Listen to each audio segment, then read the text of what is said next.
Good morning, everybody. My name is Colby Pitts. I am the Hernando County Florida Friendly Landscaping Program Coordinator. I am here with Master Gardener Bernie and Alyssa from Mosquito Control, and we're here to answer all your questions per usual. Dr. Lester couldn't be with us today; he had some prior obligations, so I guess you're getting the B team. How are you guys doing today? Well, I'm doing pretty good. I love it that Alyssa's here. I have a question about mosquitoes a little bit. So uh, when we get going, I'll ask you a question. Yeah, absolutely. I am kind of sick right now, so you can probably hear that. Um, but other than that, yeah, our season just started, so we're kind of picking up, and we're getting a little busier now. So we're just waiting for the rain to hit. So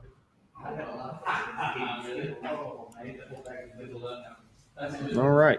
Well, looking like we have some regulars in here. Good morning, Bill. Good morning, Ann. And good morning, Bassem. Bassem is congratulating me. I got married a couple weeks ago. I know I've been gone. I haven't been in a plant clinic in like a month, but man, I've been busy. You have no idea. So thank you for your congratulations. So as always, if you have any questions about just about anything, don't ask us for medical advice or financial advice, but anything outside of that, we might be able to help you. Bernie, though, you said you had a question for Alyssa. Well, I do. I been leaving the door open in the evening so the dogs can go in and out. And these little tiny fuzzy black mosquitoes, very small.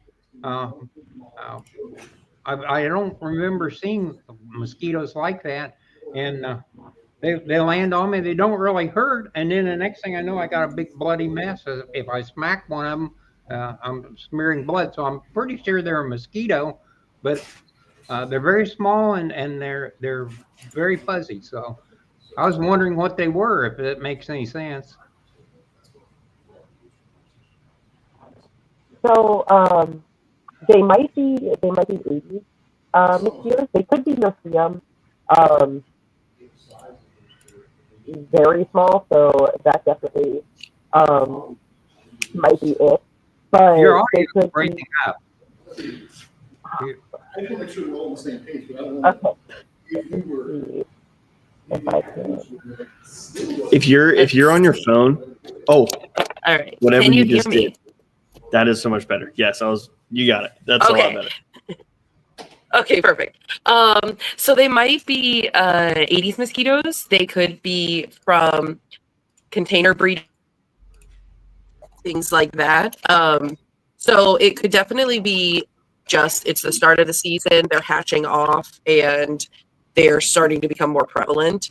If you're opening your doors, it's most likely either Aedes or they're just no-see-ums. I suppose they could be no-see-ums, but they're, I don't know. It's like I say, I haven't seen mosquitoes like this before. So whatever they are nasty bloodsuckers. Mm. And I don't know where they're coming from because I've done what I thought was a pretty good job of getting rid of all the water places, all the water storage. So the dogs have pretty well taken care of the bromeliads, so those aren't holding water. And I did go around and pick up things. I paid attention to you last time you were on. You were talking about all these little places that water was hidden, and we did get rid of it. So Yeah. So there's a lot of different things going on right now. Because it's the start of the season, they're just kind of patching off. So it could be that there is sitting water in your neighbor's yard, or there is mosquitoes that live in tree stumps and things like that, or holes in trees. They could be coming from there. But yeah, you're going to start noticing we did get a little bit of rain about a week ago. So you'll start noticing they're going to come back now. They're going to start making their way back. okay. So What's the I understand there's a lot of different mosquito species, but what kind of range do they have from where they are from where they're laying eggs and such? So it actually all depends on the species. So it all depends on what kind of species it is. If it's a floodwater mosquito, it is a completely different range. It's a completely different environment than if it is a container breeder, or if it is if it's in trees, if it's in bromeliads, if it's containers, if it's a floodwater, if it's on the beach. They all have different ranges. It all just depends on where you're located and where they are. Most of what we find in Hernando County is going to be container breeders, especially in like Brooksville and Spring Hill. It's going to be people who have containers in their yards, or it could just be bird baths, it could be kiddie pools, it could be toys, like kids' toys, slides that are just something that's holding water that you're not even thinking about. I personally left my daughter's Easter egg basket, the little plastic one, just in the yard, completely forgot about it. That was breeding. So it could just be really anything. And depending on the species, it's dependent on how far they can fly and things like that. Okay, thank you. Bassem does have another mosquito-related question. Bassem asks, is it true that if we plant geraniums, lemongrass, rosemary, lavender, etc., will that keep the mosquitoes away? It can help. It can definitely help for a time if you use that as your only source of preventing them. Bless you. They can become immune to it over time and kind of resistant to it, but it definitely can help. Lemongrass, oil of lemon eucalyptus is good if you don't want to use any like chemicals or things like that, and if you want to stick more with the plant-based route. Lemongrass, rosemary, things like that. Yes, it definitely can help.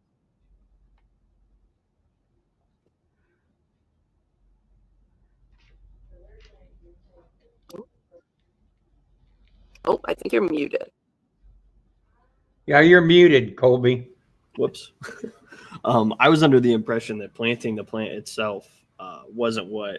I mean, I don't know. I'm not the mosquito guy. That planting the plant itself was not what got rid of them. It was like if you plant rosemary or something, you had to like kind of break it up and put it on you for it to actually do anything. I didn't know. I wasn't sure because I thought it was all like the scents or the oils or what have you that's in those plants that was the deterrent. I didn't know that that it was just like planting it to do it. Same thing with like citronella. It can also definitely help. But like I said, they can become resistant to it over time. And probably best to rotate what you have down. Then in that case, kind of like crop rotation. Using up the different nutrients in the soil. It's kind of interesting how those different concepts kind of show themselves in a lot of different disciplines. So once again, I'll remind everybody, if you have any questions, please feel free to put them in the comments. It's kind of what we're doing here, is answering questions. If not, you'll get Bernie and I off on a tangent, and then Bill will be mad at us when he gets back. Don't worry about it. Do you expect this to be a normal year, or better than normal, or worse than normal?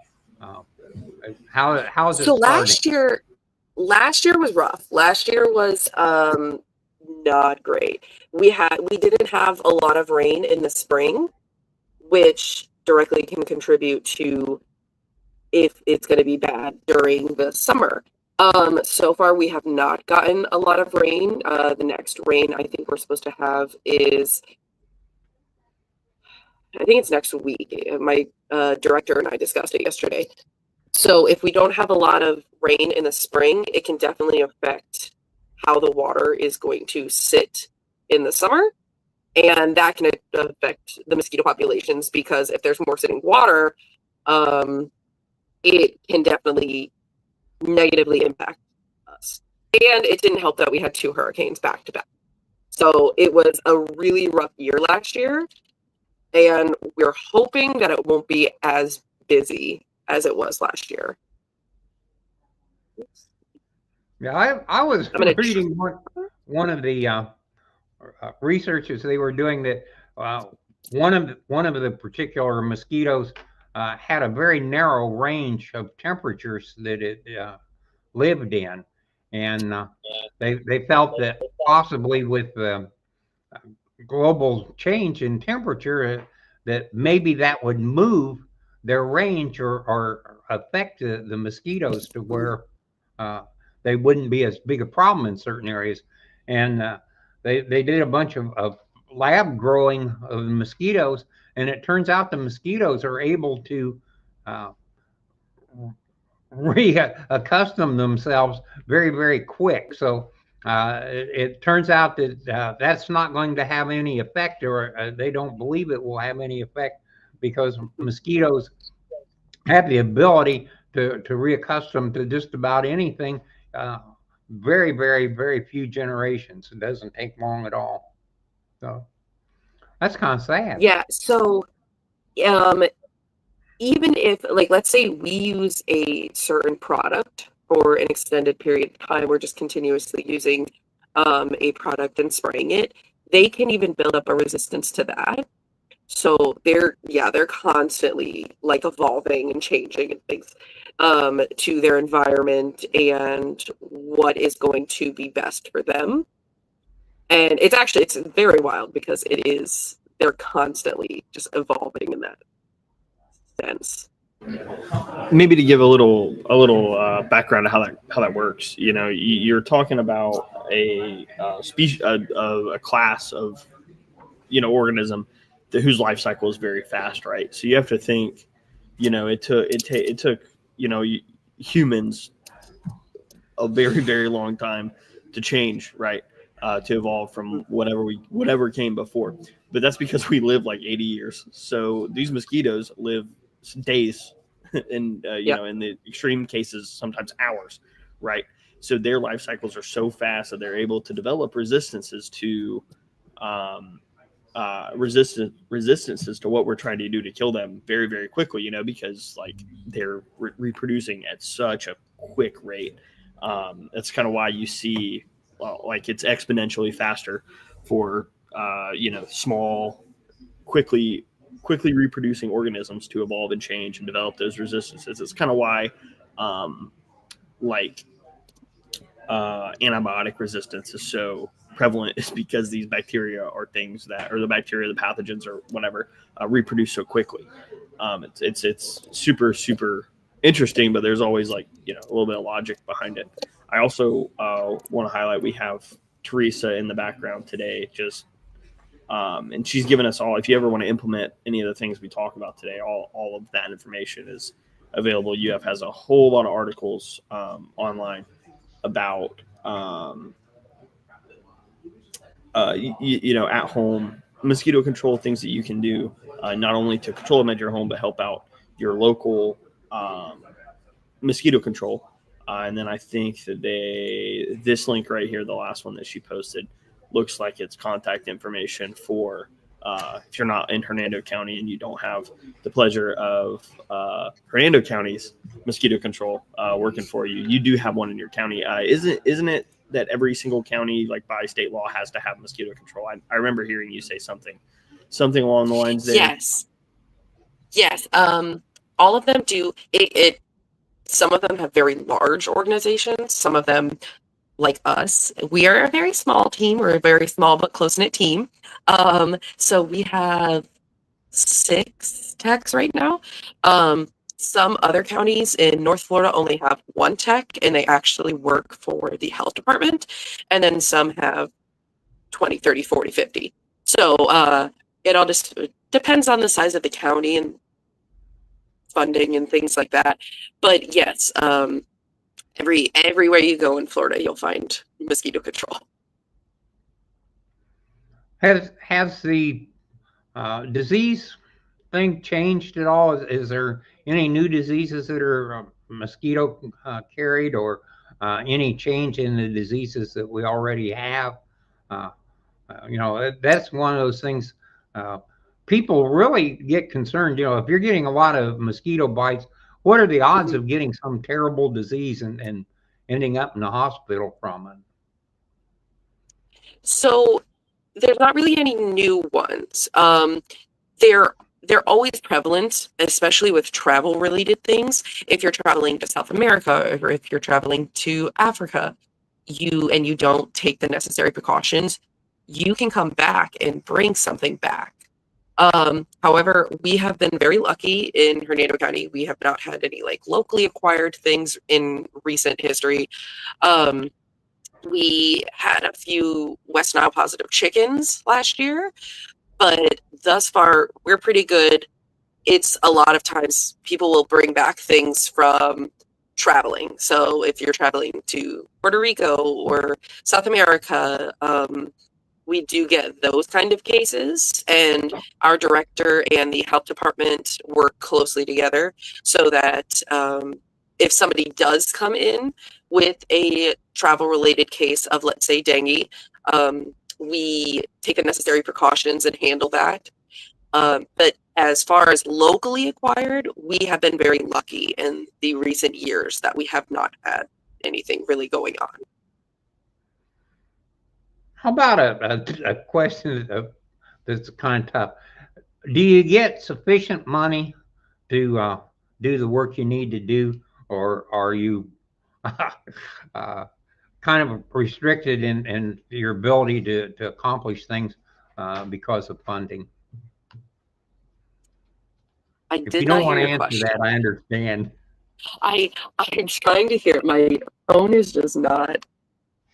My webcam was not working, and my phone is just very quiet. So, could you ask that again?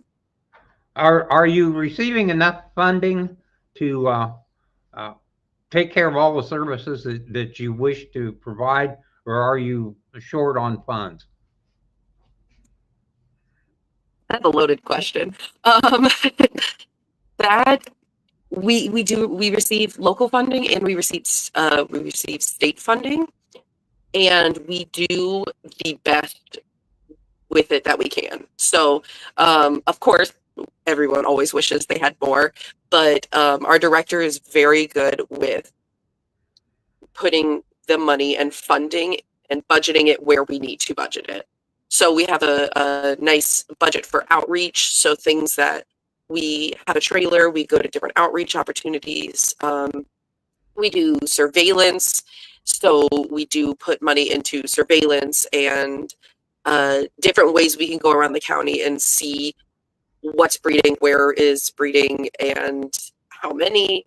So of course, more money is always nice, but our director does a fantastic job of budgeting our funds that we do have in the appropriate places. So that's a good answer.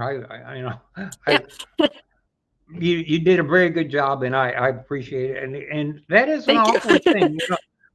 Funding for any of the agencies, you have to draw a line between what's best for the taxpayer and what's best to provide the service. So I think our county really does a pretty good job.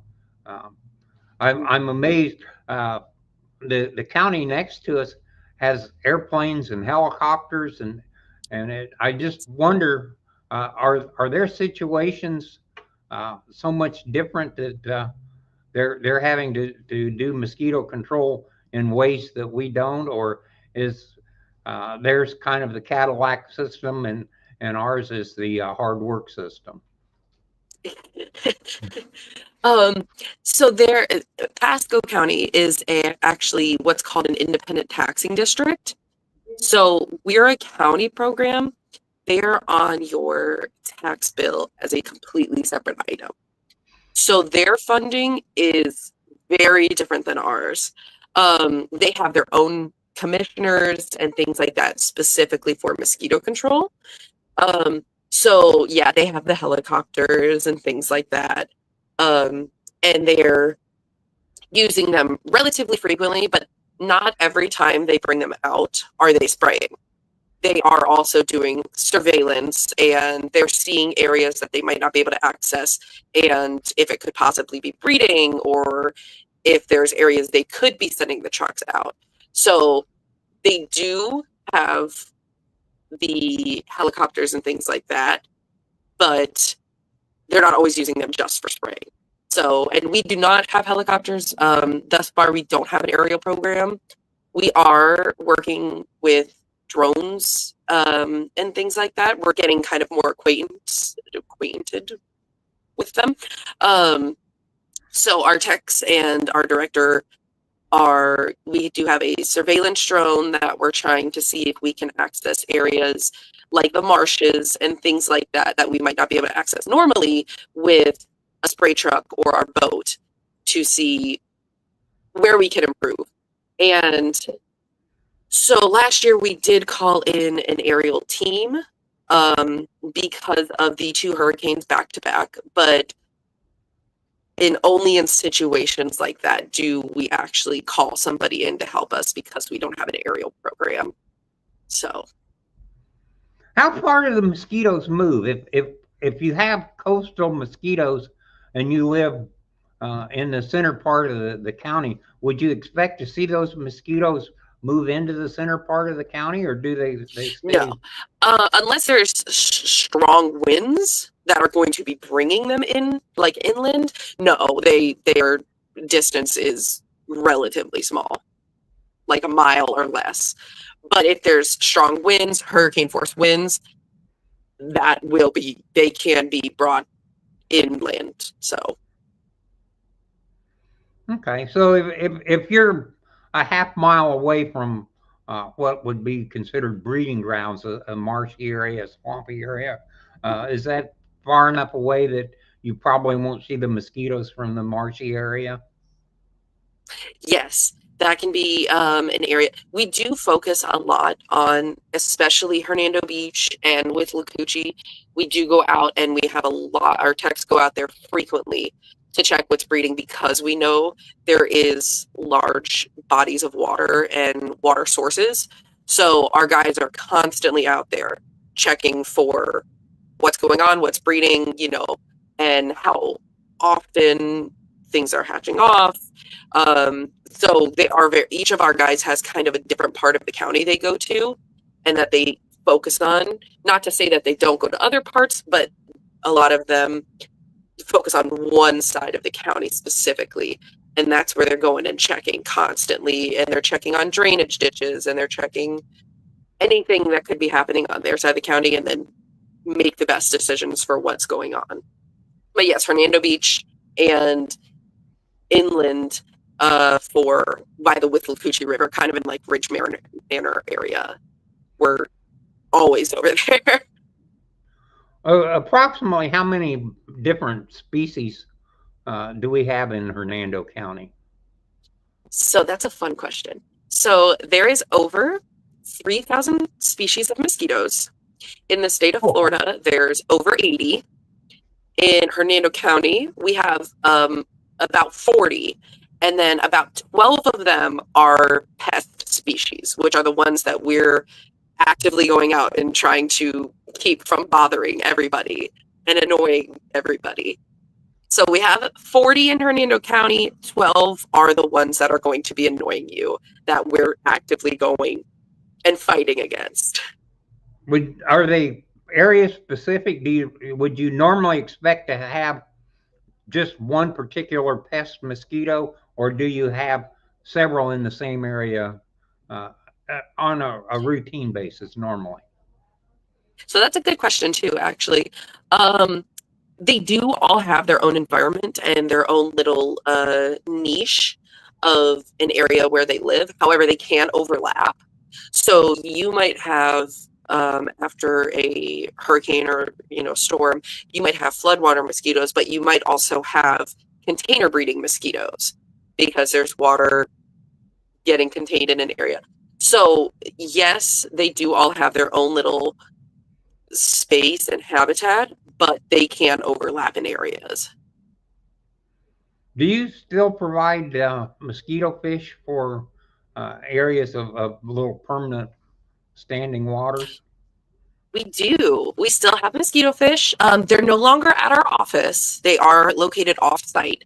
So if anybody does want them, they can give us a call at 352-540-6552, and they can just request them.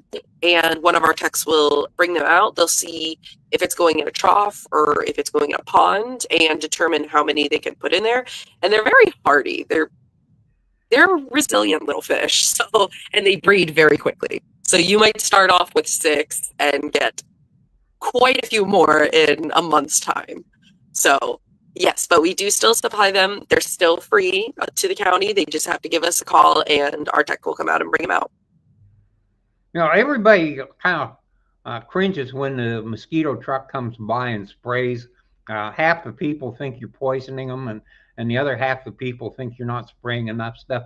But in the overall scheme of things, is the spraying really very effective? I mean, does it cut the population like 50%, or is it takes care of the mosquitoes in a relatively small area, and it's not much we can do about the population in a big area other than reducing the watering?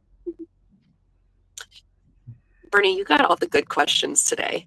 So that's a really good question. We just had our director was at the BOCC meeting talking about it.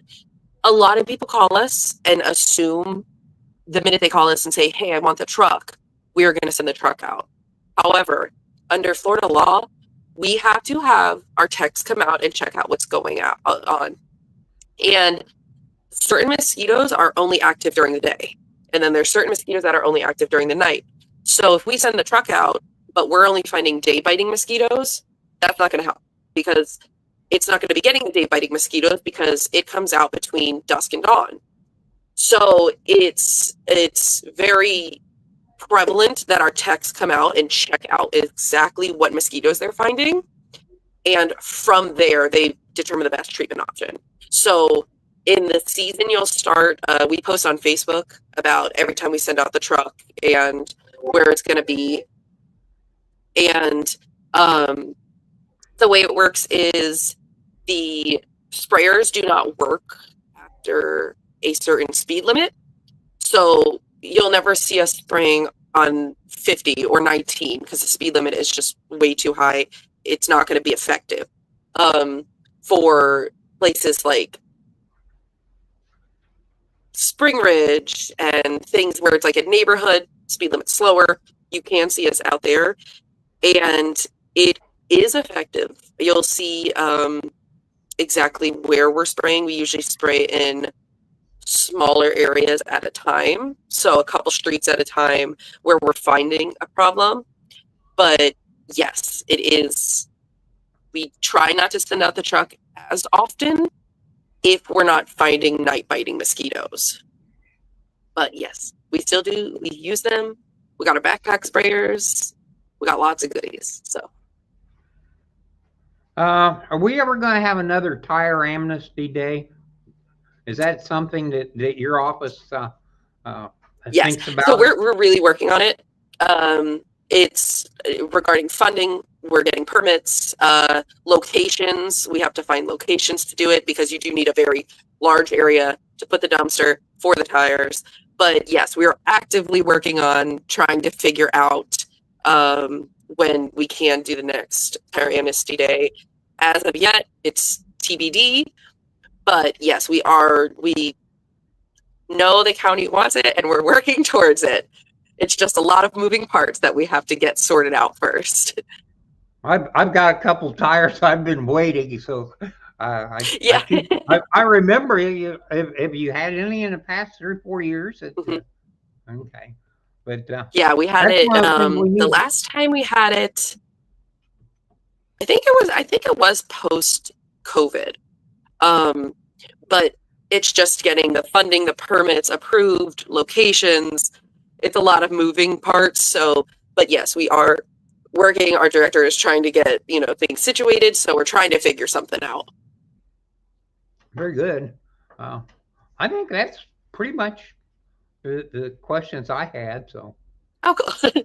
We will, if we do have any events we're attending and any events we're hosting, especially like a tire amnesty, we will be posting on social media. We have a Facebook account that we use very frequently, and we have a Twitter account.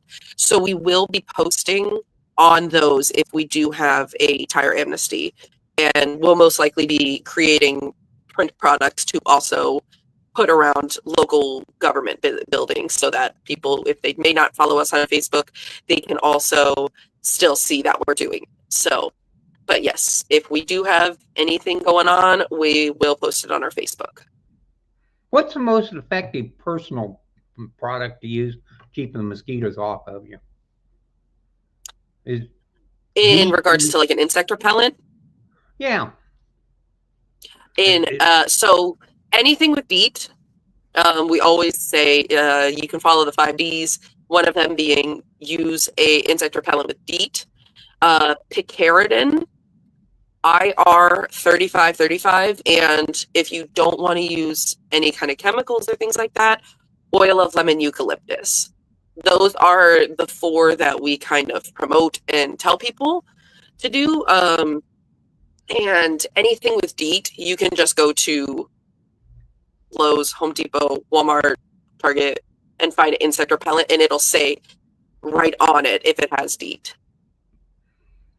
I've used it. Yeah, that's one of our higher things we tell if there was people. something more effective, but I'm sorry.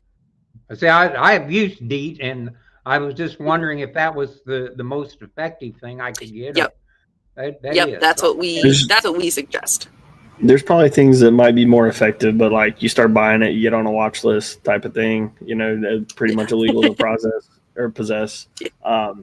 When we got married, we stayed up in Steenahatchee, which is up in Big Bend area, and we were staying with people who knew the area, and they were using, it was like cooking spray, but it was olive oil and coconut oil cooking spray to keep, it was mosquitoes, gnats, all these bugs, and it smelled really nice, and that's what they were using, and it worked surprisingly well. I was actually super surprised that they're spraying, it's like Pam brand, like olive oil, coconut oil cooking spray. It's funny how creative people get. Because a lot of people, there's certain things where like, yes, these are what work, these are what have been tested, tried and true, but there's a lot of people that say toothpaste and Dawn dish soap and this, and it may work, but they're not something that we promote. But yes, people do, they get creative with trying to keep mosquitoes away, and in Florida you need that because they are very prevalent all the time. Are mosquito-borne diseases a real problem? As a general rule, you go out and you're not protected, you're going to get bit a couple of times.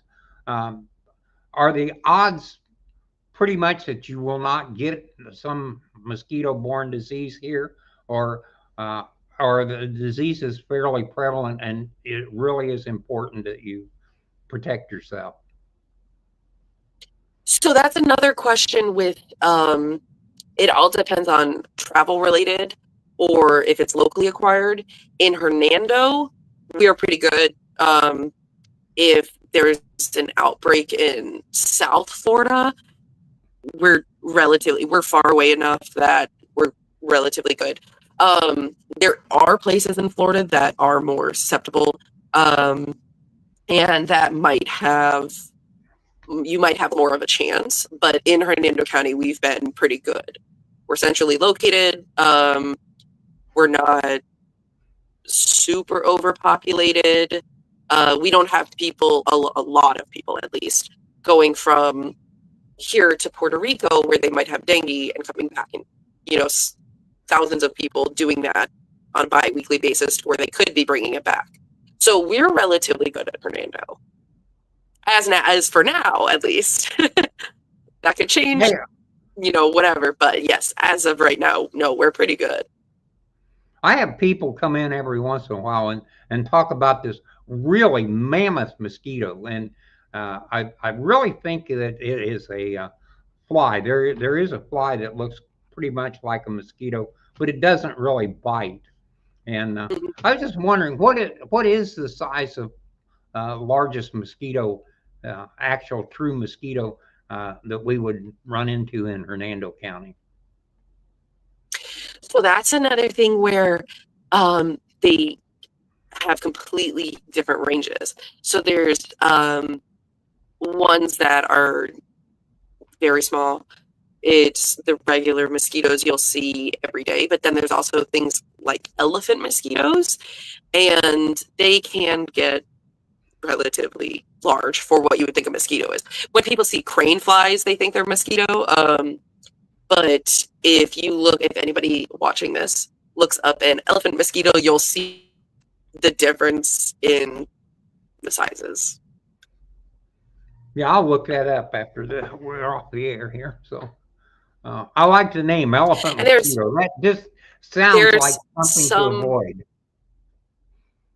There's some mosquitoes that are very plain looking, boring, but then there's some that are gorgeous and have their wings are beautiful, their bodies are beautiful colors. It's very wild to see how many different mosquito types there are, and how some people think a mosquito is a mosquito, but when you actually have to deal with them every day, you can see the difference. And our techs, they do landing rate counts when they're out in the field, which is where they basically hold out their arms and see how many mosquitoes land on them in a certain amount of time. And they can determine the species just by the area, what they look like, and things like that. So it's very wild how many identifying characters there are on certain mosquitoes, where they can tell the difference between an Aedes aegypti and an Aedes albopictus. So it's very fun. It's a lot of science.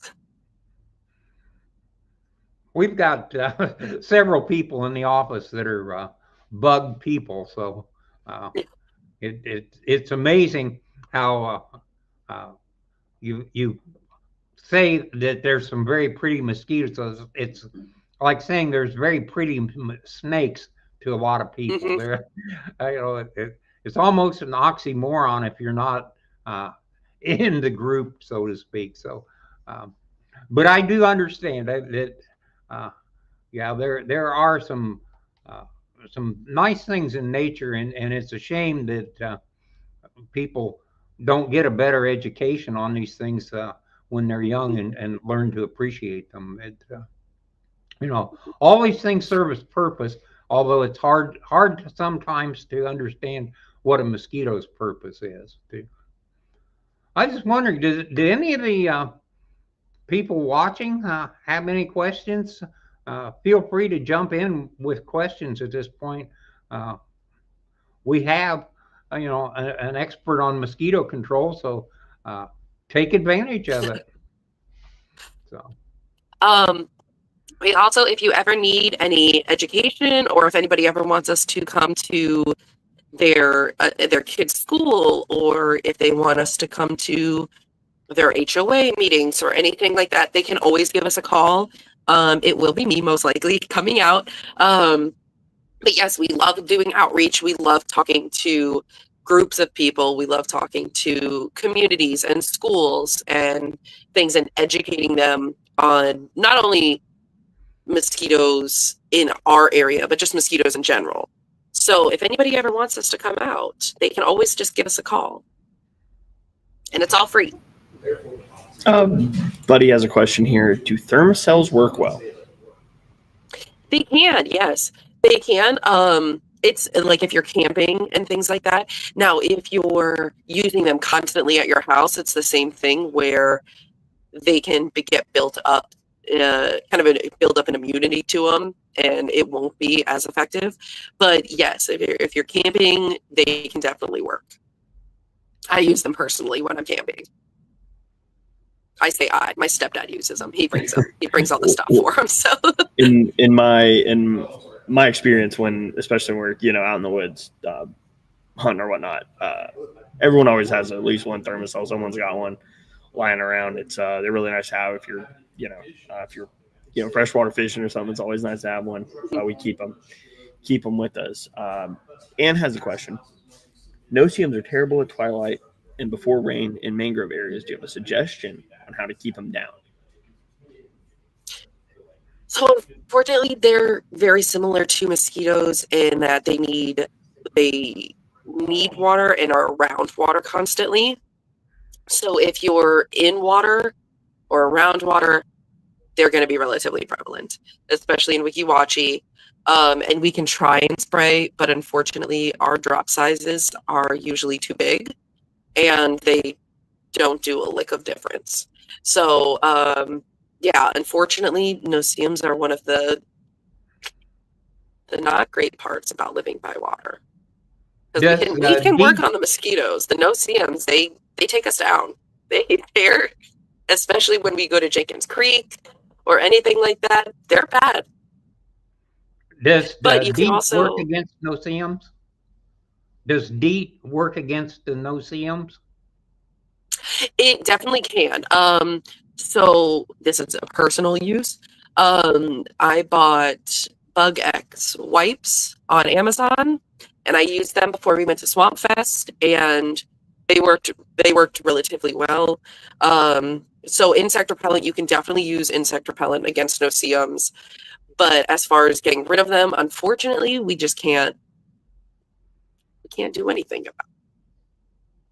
Personally, in Hernando County mosquito control, you could always call bug people and try and see if there's something else. But yeah, we work mainly with mosquitoes. So we're kind of getting a little close to wrapping up here. I'll start putting our various information up, and if you have any questions while I'm doing this, please feel free to drop your last minute questions there in the comments. So if you have a mosquito control questions, I'm going to put Alyssa's email up there. Here's my email for anything FFL, any of the events we have going on. You want to sign up for a rainbow workshop, water awareness, all that stuff. You're going to want to email me there.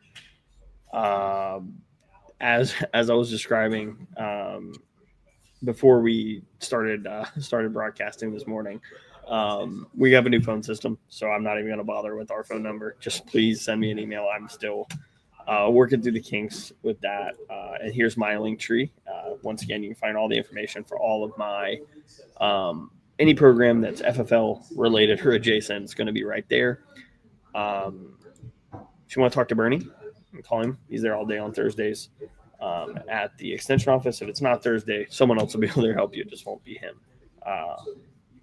We do have one more comment. Basem thanks us for our knowledge and expertise. Well, Basem, thank you for watching and listening. If we didn't have folks here that were watching us and asking questions and bringing their value here as well, we probably wouldn't do it because it'd be pretty boring. I'd probably just call Bernie on the phone if I wanted to, gab with him.